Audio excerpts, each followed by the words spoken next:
نستعين والصلاة والسلام على أشرف الأنبياء والمرسلين وعلى آله وصحبه والتابعين والتابعين ومن تبعه ونصاره بإحسان إلى يوم الدين. أما بعد، قال سبحانك لا علم لنا إلا ما علمتنا إنك أنت العليم الحكيم. رب اشرح لي صدري ويسر لي أمري واحلل عقدة من لساني يفقهوا قولي. Dihormati Tuan Muslim dan semua ahli terkuasa soal takwa, seterusnya muslim-muslimat hadirin-hadirat yang dirahmati Allah Ta'ala. Dalam tafsir yang akan bahawa dalam surah Al-Quran Allah Ta'ala telah menyebut dalam neraka jahanam sebanyak 75 kali atau kepada 75 tempat. Jadi salah satu daripada ayat tersebut Allah Ta'ala bercerita kepada kita bahawa di tempoh masa manusia mesti tinggal di dalam neraka jahanam selepas dia dimasukkan ke dalam neraka jahanam. Jadi ayat tersebut berbunyi inna jahannama kanat mirsada lit-taghina ma'aba labithina fiha ahqaba. Kata Allah Ta'ala, sesungguhnya neraka jahanam merupakan tempat dibentangkan tiga siratul mustaqim, tempat para mereka bergerombol. Siapakah ahli syurga dan siapakah ahli neraka yang sedang melalui melintasi tiga siratul mustaqim. Neraka jahanam merupakan tempat tinggal orang yang banyak dosa, di mana mereka akan tinggal di dalam neraka jahanam untuk beberapa dekade lagi. Jadi kita nak fokus kepada dari tersebut ialah Allah Ta'ala kata manusia yang banyak dosa dia mesti tinggal di dalam neraka jahanam untuk beberapa dekade lagi. Ahqaba. Jadi ahqaba dan musuh, kalau kita belajar bahasa Arab, dia merupakan perkataan plural. Singular dia hukum, plural dia ahqaba. Jadi bahasa Arab ini dia berbeza sedikit dengan bahasa Inggeris. Bahasa Inggeris satu singular, dua plural. Tapi bahasa Arab satu singular, dua musanna, tiga baru jamak atau mufrad. Maknanya beza bahasa Arab dan bahasa Inggeris. Bahasa Inggeris dua plural, bahasa Arab tiga baru plural. Jadi bila Allah Ta'ala nyatakan bahawa orang banyak dosa ni dia mesti tinggal di dalam neraka jahanam ahqaba, maknanya dia kena tinggal sekurang-kurangnya tiga hukum. Bila dia dimasukkan ke dalam neraka jahanam, dia wajib kena tinggal sekurang-kurangnya tiga hukum. Kata Imam Ibn Katsir, mengikut pendapat yang kuat, mengikut pendapat yang sahih, satu hukum persamaan adalah 80 tahun. Okey, kalau tiga hukum 80 kali 3 maknanya 240 tahun. 240 tahun dikata Imam Ibn Katsir, mengikut pendapat yang sahih, 240 tahun akhirat, bukannya 240 tahun dunia. So bila kita nak tukar tahun akhirat pada tahun dunia, kita kena ikut formula dia. Formula dia Al-Quran nyatakan wa inna yawman 'inda rabbika ka'alfi sanati mimma ta'udun. Sehari di sisi Tuhan kamu bersamaan dengan 1000 tahun mengikut perkiraan kamu. Jadi berdasarkan kepada ayat Quran ini, ulama menyatakan bahawa sehari akhirat bersamaan dengan 1000 tahun dunia. Okey, satu tahun standard dia 365 hari. Satu hari akhirat bersamaan dengan 1000 tahun dunia. Kalau 365 hari kali dengan 1000, maknanya 365,000 tahun. Satu tahun akhirat bersamaan dengan 365,000 tahun dunia. So kalau 240 tahun akhirat kali dengan 365,000 tahun dunia, berapa dia bosmo? Dah cukup kalkulator dia bosmo. Jadi bila kira-kira dia bosmo, keluar jawapan dia 85 juta tahun lebih. 85 juta tahun plus. Jadi ulama menyatakan bahawa bila seseorang itu telah dimasukkan ke dalam neraka jahanam, maka dia tidak akan dibenarkan keluar daripada neraka jahanam. Rasulullah pun tak boleh bagi syafaat. Kita belajar ilmu tauhid, Rasulullah ni dia ada peruntukan dia. Syafaat boleh mengeluarkan orang banyak dosa daripada neraka jahanam, dimasukkan ke dalam syurga. Rasulullah pun tak boleh guna peruntukan ini, melainkan orang ini mesti terlebih dahulu kena tinggal di dalam neraka jahanam sekurang-kurangnya 85 juta tahun plus. Bila cukup 85 juta tahun plus, barulah Rasulullah boleh apply, boleh submit permohonan dari Allah Ta'ala nak keluar orang ini daripada neraka jahanam, dimasukkan ke dalam syurga. Sebagaimana Rasulullah bersabda dalam hadis riwayat Imam At-Tirmizi yang telah disebutkan oleh Imam Ibn Katsir di dalam kitab tafsirnya, kata Rasulullah, wallahi la yakhruju minha ahadun hatta yamkutha fiha ahqaba.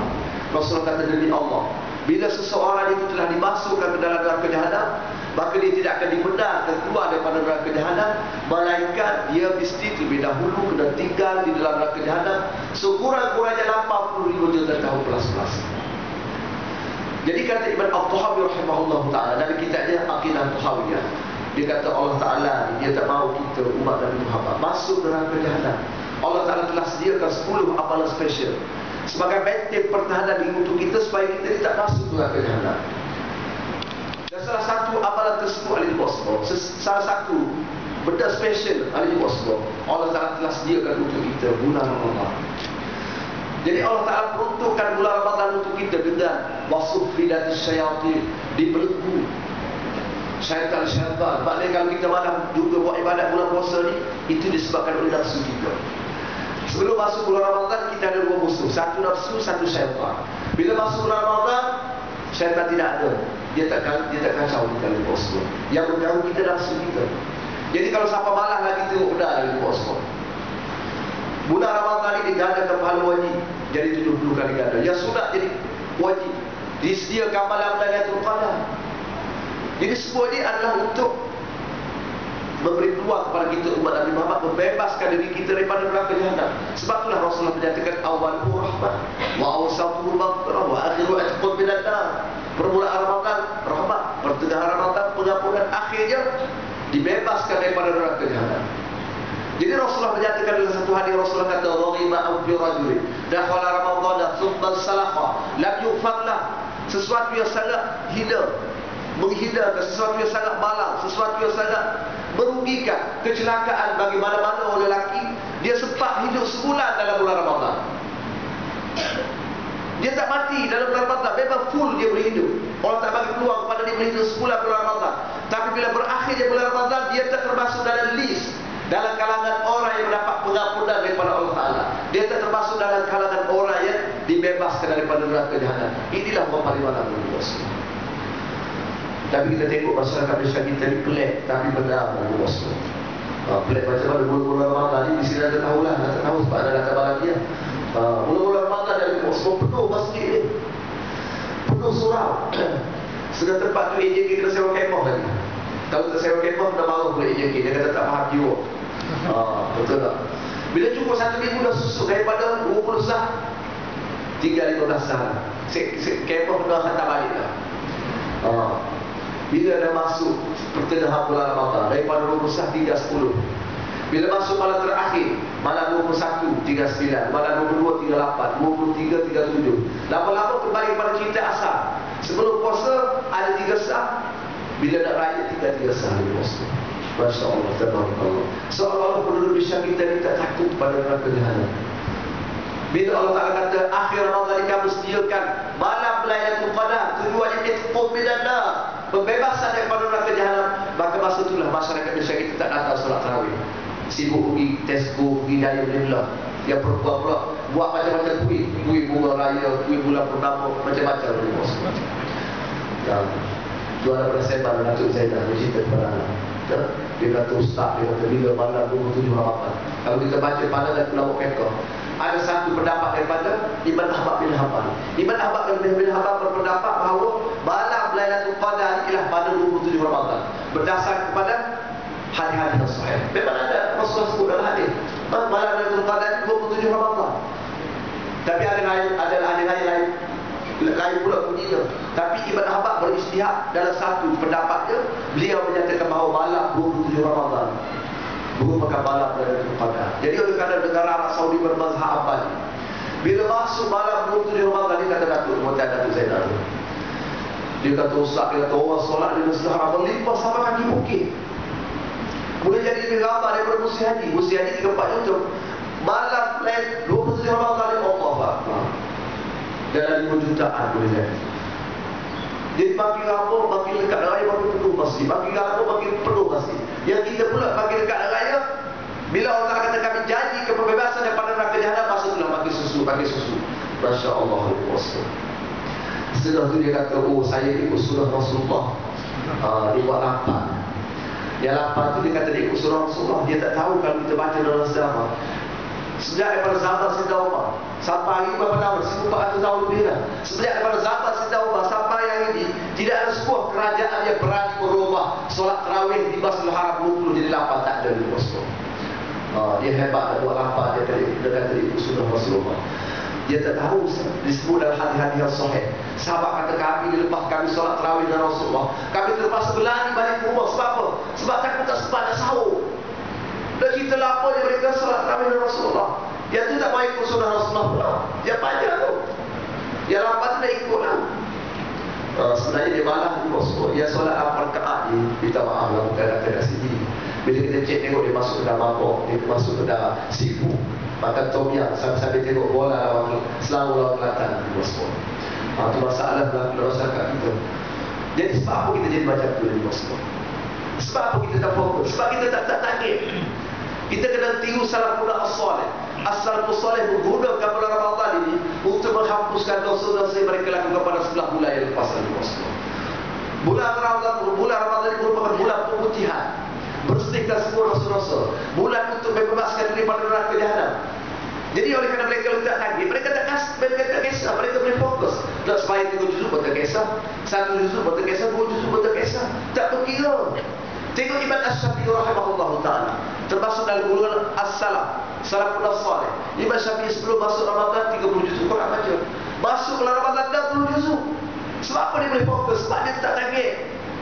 Kita ni kalau baca 1 juzuk 1 malam kita meletik lah.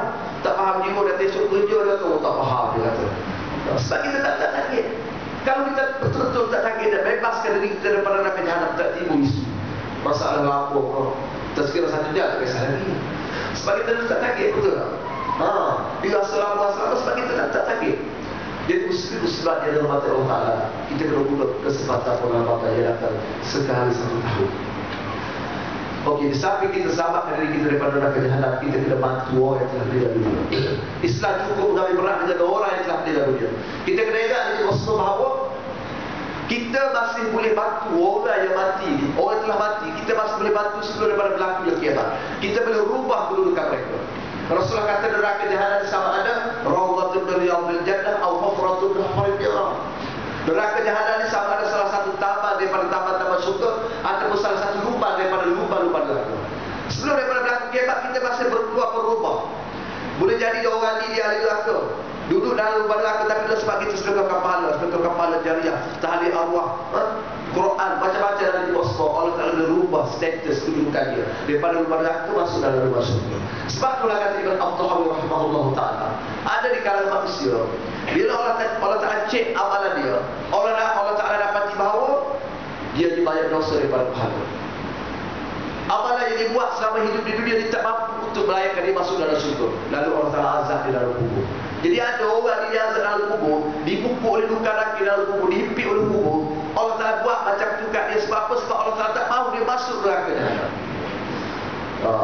Jadi selama ada tak berlaku kiamat, maka selama itu kita berpeluang membantu orang yang telah meninggal dunia. Kita tengok ahli Bosco. Dalam tahiyat awal, dalam tahiyat akhir kita berdoa, Assalamualaikum wa ala ibadillahi shalihin. Wahai Tuhan kami, curahkanlah, limpahkanlah kesejahteraan, keselamatan kamu ke atas kami dan ke atas hamba-hambamu yang soleh. Hamba-hamba yang soleh dikata Al-Hafiz Ibnu Hajar Asqalani dan kita di Fathul Bari. Hamba-hamba yang soleh termasuk orang yang mati dan orang yang hidup, kecuali orang yang tak solat, tak masuk dalam doa ini. Sebab tu solat paling penting dan kita semua jaga betul. Anak kita pastikan anak kita solat. Kita kena konsisten jaga solat di pos. Dalam hadis lain Rasulullah bersabda, al-mayyitu fil qabri kal ghariqil mustaghith wa fi riwayatin kal ghariqil mughawwis. Rasulullah menyatakan bahawa orang yang mati berada dalam kubur, kalau dia diazab oleh Allah Ta'ala, dia terdesak mengharapkan bantuan pahala daripada orang yang hidup, sebagaimana orang lemah air mengharapkan bantuan daripada orang yang berada di daratan. Ada selalu sebut kepada dia Rasulullah.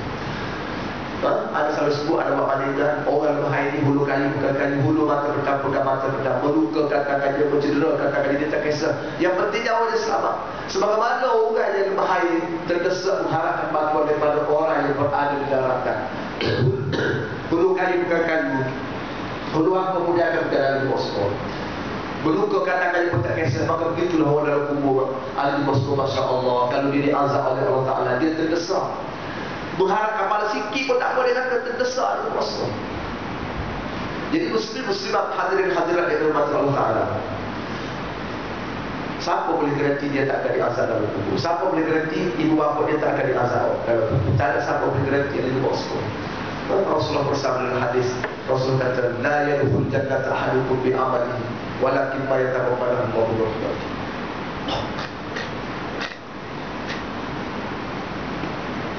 Rasulullah kata, wahai sahabat, tidak ada siapa pun dari kalangan kamu yang masuk syurga dengan sebab kehebatan amalannya. Dia sedekah 1 juta pun, dia buat haji sampai 50 kali ke, buat umrah sampai 100 kali ke, dia baca Quran 10 juzuk sehari ke, dia tahajud tiap-tiap malam ke, dia jangan rasa rebel, jangan dia rasa dia hebat terjadi. Sebab Rasulullah kata, kamu semua masuk surga bukan dengan sebab kehebatan amalan kamu, tapi semua kamu masuk surga dengan sebab rahmat Allah Ta'ala. Lalu sahabat pun tanya, bagaimana dengan kamu, hai Rasulullah? Kalau kami okeylah, kami boleh terima hakikat bahawa kami masuk surga bukan sebab kehebatan amalan kami. Sebab apa? Sebab boleh jadi amalan yang kami buat Allah Ta'ala tak terima. Yang kedua, kami pula tidak maksud. Maksudnya kami buat dosa besar, kami buat dosa kecil. Tapi kamu, wahai Rasulullah, amalan kamu garanti Allah Ta'ala terima. Kamu pula tak lakukan dosa kecil, tak lakukan dosa besar sebab kamu telah dijamin tak akan buat dosa. Tapi adakah kamu masuk surga dengan sebab rahmat Allah Ta'ala juga ke, wahai Rasulullah?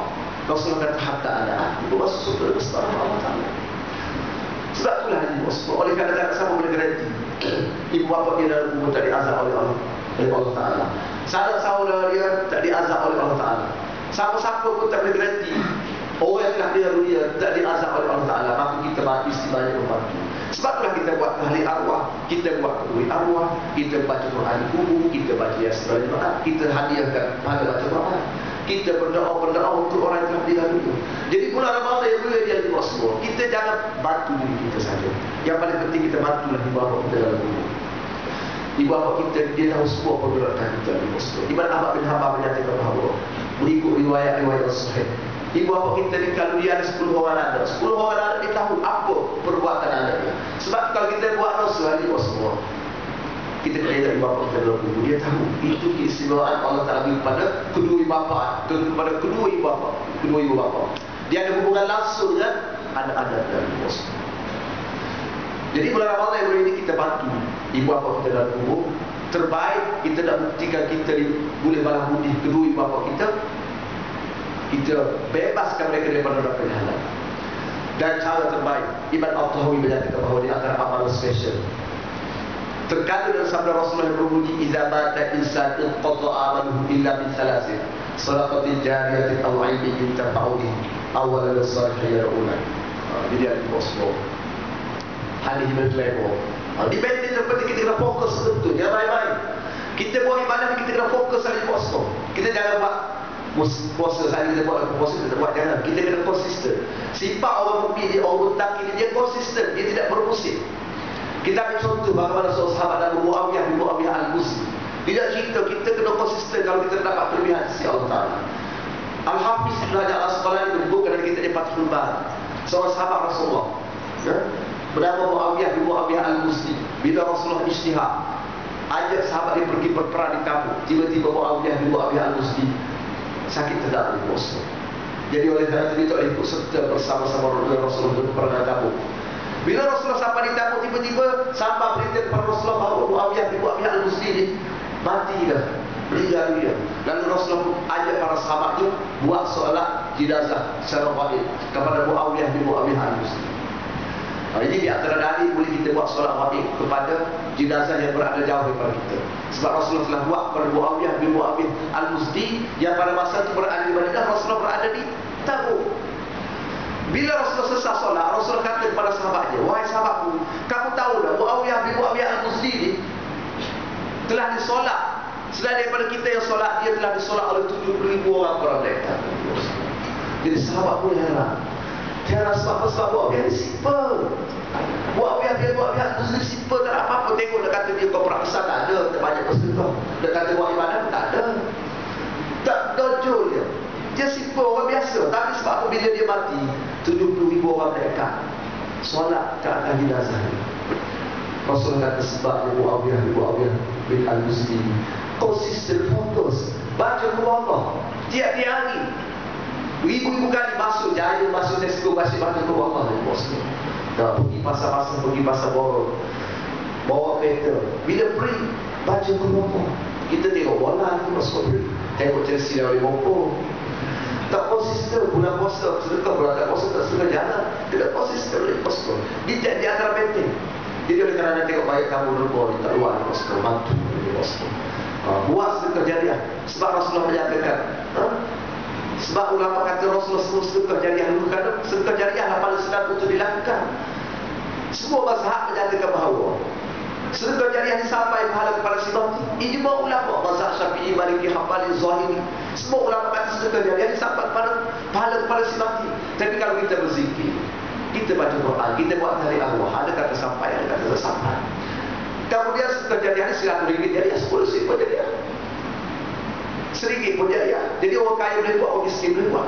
Tak berbuka masa lama 5 saat saja. Tarik dari berpokok masuk tabung, masuk saya tabung, Allah Ta'ala turun kredit dalam akaun kita di akhirat pula. Betul tak bos? Kalau tu cek RM1,000 pun 5 bedek, RM1,000,000 pun 5 bedek kan? RM500,000 pun 5 bedek, RM10,000 pun 5 bedek. Kalau tu cek, sekejap masa. Tapi kalau nak baca Quran, 1 juzuk setengah jam, itu cepat dah. Kalau tak baca 2 juzuk 2 jam, 3 juzuk 1 jam setengah. Kalau 10 juzuk bakal masa 5 jam. Bakal masa, tapi sedekah jariah ni banyak mana sekejap saja bos. Jadi orang kaya boleh buat, orang miskin boleh buat, orang alim boleh buat, orang jahil boleh buat, orang mukmin boleh buat, orang fasik pun boleh buat. Itu istilah sedekah jariah. Jadi Rasulullah kata kita mudah walau besok kita beri, takutilah kamu kepada neraka jahanam. Didiklah diri kamu daripada neraka dengan cara bersedekah. Tak mampu RM100 sedikit, tak mampu sedikit 10 sen, tak boleh 10 sen. Walau besok kita beri, sebelah pertama pun tak apa, kata Rasulullah. Rasulullah kata bersedekahlah, mata saddaqa ahadukum bi sadaqatin wa la yaqbalu illa thayyiba illa akhadha bi yaminihi. Rasulullah kata buatlah sedekah. Sedekah yang baik sumbernya halal, dia ikhlas, cukup saja. Cukup dah Rasulullah. Bila kita buat sedekah yang baik, Allah Taala akan terima dengan tangan kanannya. Kata Asy-Syaikh Al-Mula Al-Qari, maksud Allah Taala terima dengan tangan kanan, Allah Taala redha. Kalau orang beri benda kepada kita, kita terima dengan tangan kanan, kita redha. Kalau orang terima tangan kiri, Allah tak redha. Jadi Allah Taala kata aku redha, aku terima dengan tangan kanan aku. Simbolik dari bosku. Jangan dia kata Allah Taala tanya pada kita pula. Itu istiarah dengan masalah. Simbolik. Jadi ada bosku. Rasulullah kata walau kana tabarata, sedekah jariah dia akan buat walaupun sebiji buah tamar. Tapi kalau sebiji buah tamar dibuat masjid itu kekal sampai hari kiamat. Rasulullah kata pahala dia boleh berkembang hatta takuna a'dhama min al-jabal. Sebiji buah tamar itu pahala boleh berkembang sampai lebih besar daripada bukit lagi bos. Itu hebatlah sedekah jariah. Sebab itulah seorang lelaki dari kita jauh haru dihadapkan di hadapan Allah Taala. Allah Taala kata inilah pahala kamu. Dia kata wahai Allah Taala, ini bukan pahala aku. Allah Taala kata memang ini pahala kamu, bukan wahai Allah Taala. Aku tak pernah sedekah sama juta-juta ni. Allah Taala kata memang kamu sedekah RM1 ya. Tapi kamu sedekah kena pada tempatnya.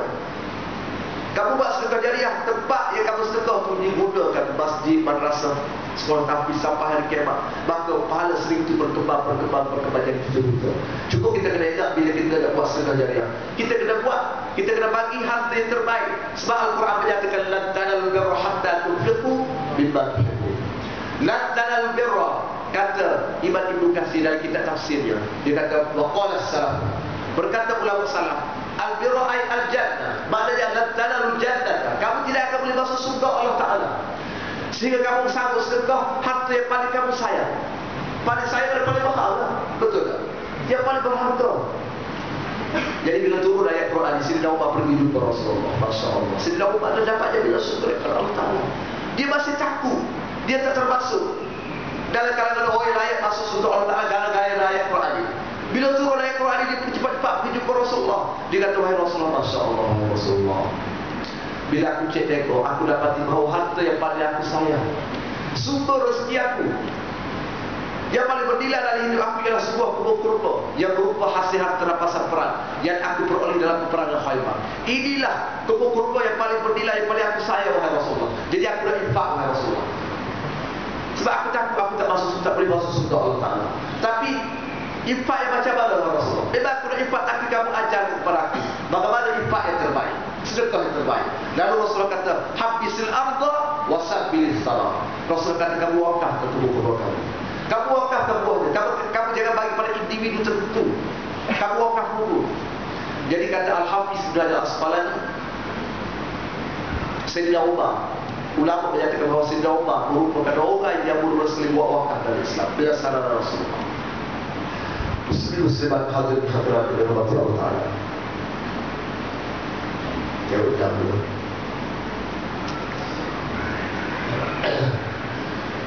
Sekian.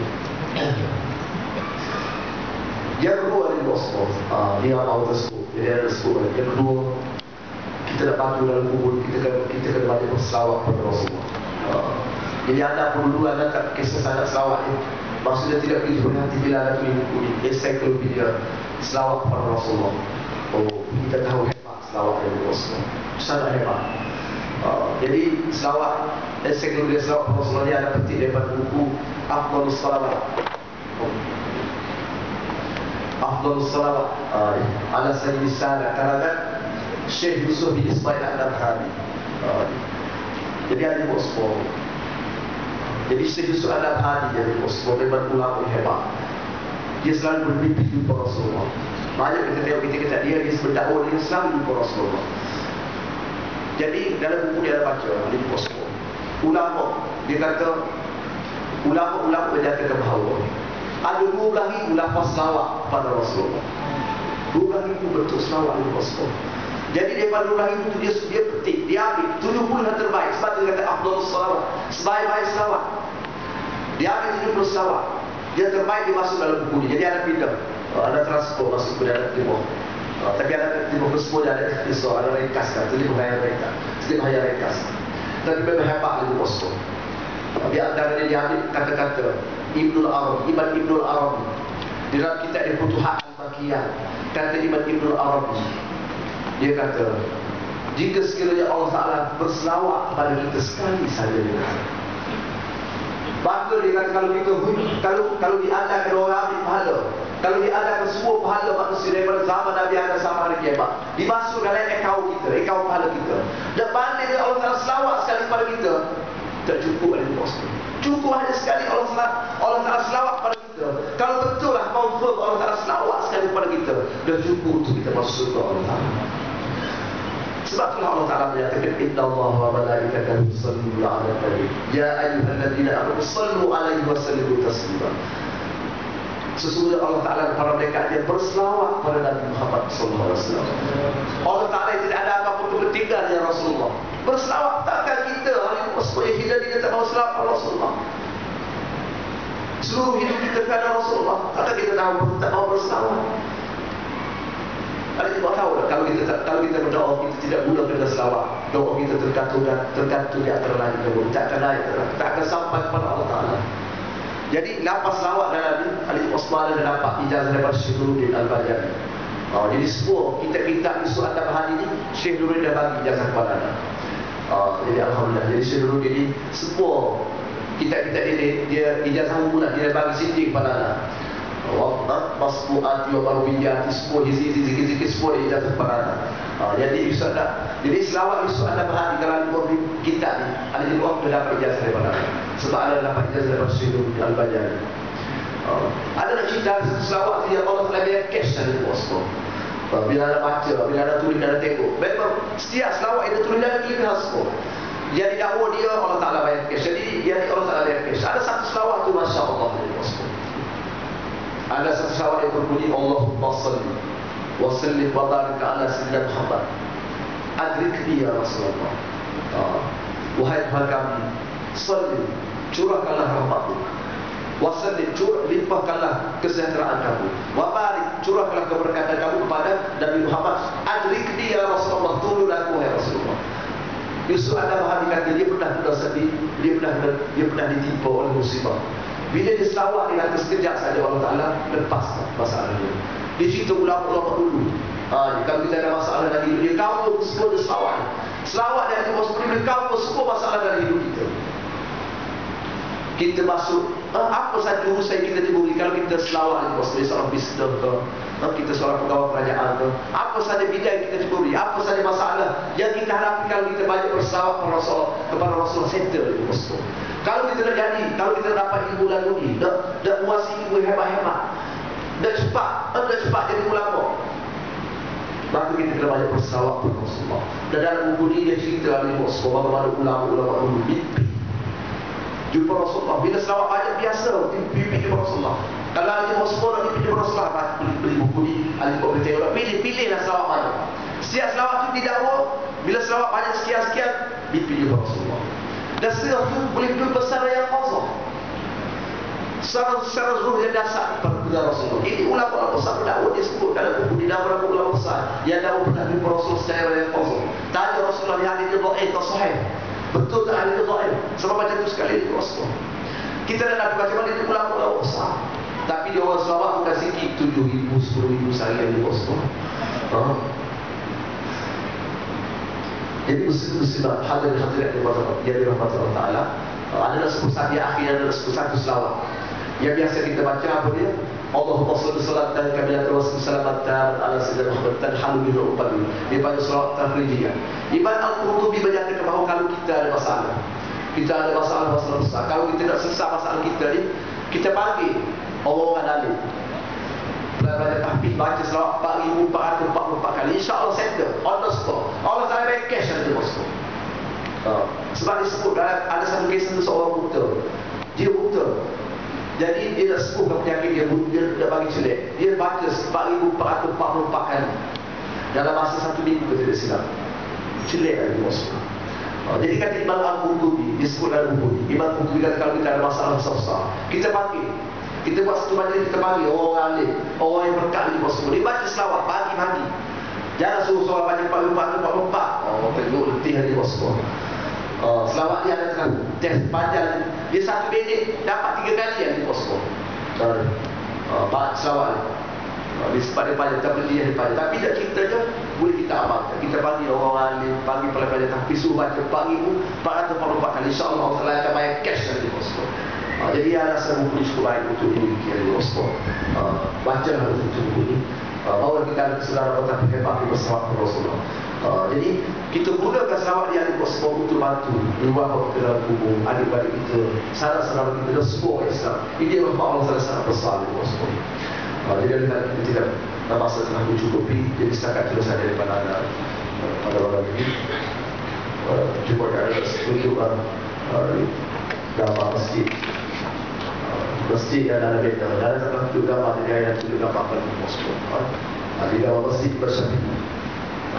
Jadi masjid ini memang kalau kita buat, kalau kita buat kontrak yang ada di masjid kita, sebab keluasan dia pernah kita tunjukkan kursi. Waktu kubah ni pun kubah simen, kubah konkrit. Boleh tanya kontraktor di kubah konkrit, dia ada tanya juruk kubah, dia kata kalau minta quotation dia kontraktor mesti dia 1 juta lebih. Sebab kubah ni besar. Dia kubah ni dia ada 1 tingkat di dalam tu. Boleh buat 200 orang. Boleh buat tempat belajar untuk 200 orang belajar. Dia darah dia pun saja ni, juru kata darah saja dia boleh kata 1 darah dan 180,000 kalau sampai kontrak. Kalau 40 darah berapa boleh bosku. Jadi kubah darah saya berapa juta lagi bosku. Jadi alhamdulillah anak-anak nak ucapkan banyak-banyak terima kasih dari atas semua pertemuan-pertemuan di sini. Dia telah banyak berdoa. Jadi dia adalah hasil di bosku.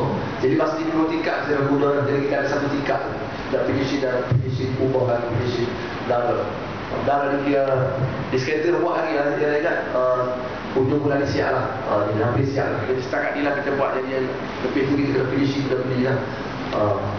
Dan dalam saya sama dengan bosku, ada bawa lah CD wakaf di bosku.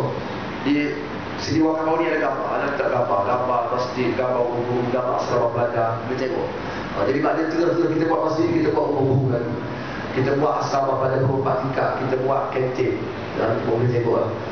Jadi ada buat juga pada saya baca buku Islam bersama Rasulullah, ada bawa buku ajaib dan doa. Ini maksud buku cukup bagus juga. Ada masuk dalam buku ni kisah-kisah ulama yang dia menghadapi masalah. Dia tak dibunuh, dia tak dirokok, yang masalah hutan yang banyak. Jadi ulama ni berdoa. Bila berdoa Allah Taala bagi cash, Allah semua Allah Taala makbulkan. Ada 40 doa ni bosku. Kita boleh pilih sesuai dengan keperluan kita. Buku ni cukup bagus. Kita amalkan dalam hidup kita. Dalam di posko itu dia boleh ada komitmen daripada presiden asal. Dia ada bawa sebagian posko dah kalau habis ada bawa macam biasa, kalau habis ni dia ada posko beryakin di Quran. Ada sesuatu tak jadi, sebab kamu tak yakin tak jadi. Kalau kamu yakin insya-Allah, macam-macam yakin di posko. Terutama ibu dah bersalin, kanser, macam-macam dalam posko. Tapi kita yakin dan kita ada. Kalau tak yakin, satu bodoh dia di posko. Yakin pada Al-Quran. Jadi sekarang saya daripada ini, dia baik kepada Allah Taala, dia terbaik daripada Tuhan yang Rasul. Aku qali hada wa astaghfirullah wa atubu ilaih. Assalamualaikum warahmatullahi wabarakatuh.